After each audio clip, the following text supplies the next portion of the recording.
আজকে ভ্যারিয়েগেটেড বোগেনভেলিয়ার কিভাবে গুটি কলম করে নতুন চারা তৈরি করতে হয় সেই প্রসেস শেখাবো। আমাকে অনেকে রিকোয়েস্ট করেছিল, সেই হিসাবে আমি আজ করে দেখাচ্ছি। প্রথমে এখানে যেখানটা গুটি কলমটা করব সেখানটা ভালো করে পাতাগুলো কেটে দিতে হবে। কেটে দেওয়ার পর আস্তে আস্তে এগুলোকে চিরে দিতে হবে। সমস্ত ডালটাকে মোটামুটি গোল করে দাগ দিয়ে নিতে হবে। গোল করে দাগ দিয়ে এবার এইরকম করে আস্তে আস্তে চিড়ে দিতে হবে সমস্ত দিকটাই। ভালো করে নেয়ার পর এই ছালগুলোকে ফেলে দিতে হবে। দেওয়ার পর যে গোল মতো দুটো দিকেই রয়েছে এইখান থেকে পরে রুট বেরোবে, এখানটা ভালো করে দিতে হবে।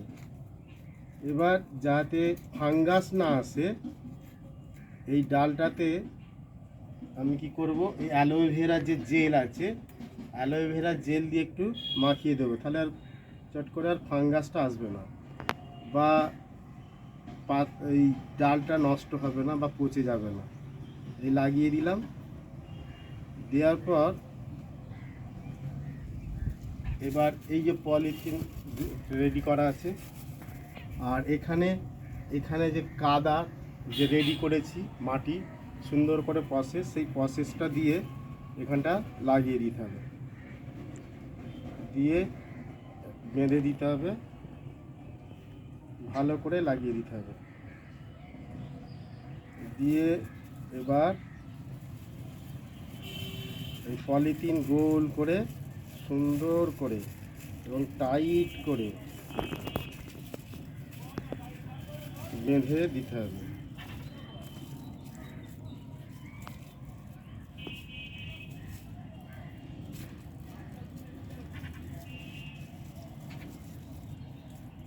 এবার দড়ি দিয়ে দুটো প্রান্তই ভালো করে বেঁধে দিতে হবে যাতে হাওয়াটা না ঢোকে এর ভিতর দিয়ে।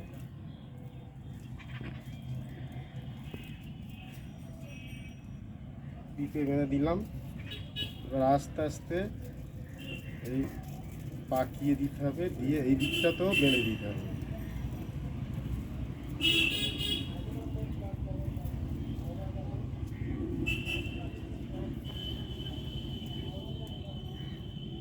এইভাবে বেঁধে দেওয়ার পর রেখে দিলেই 20 দিন পরেই মোটামুটি 20 দিন পরেই এখান থেকে রুট বেরিয়ে যাবে। তারপরে রুট বেরিয়ে গেলে এখানটা কেটে দিয়ে এইটা আবার নতুন চারা তৈরি হয়ে যাবে। এইভাবেই গুটি কলম বাঁধা হয়। যে কোনো গাছেরই, ফলের গাছ হলেও গুটি কলম কিন্তু এইভাবেই বাঁধার নিয়ম, এইভাবেই করতে হয়।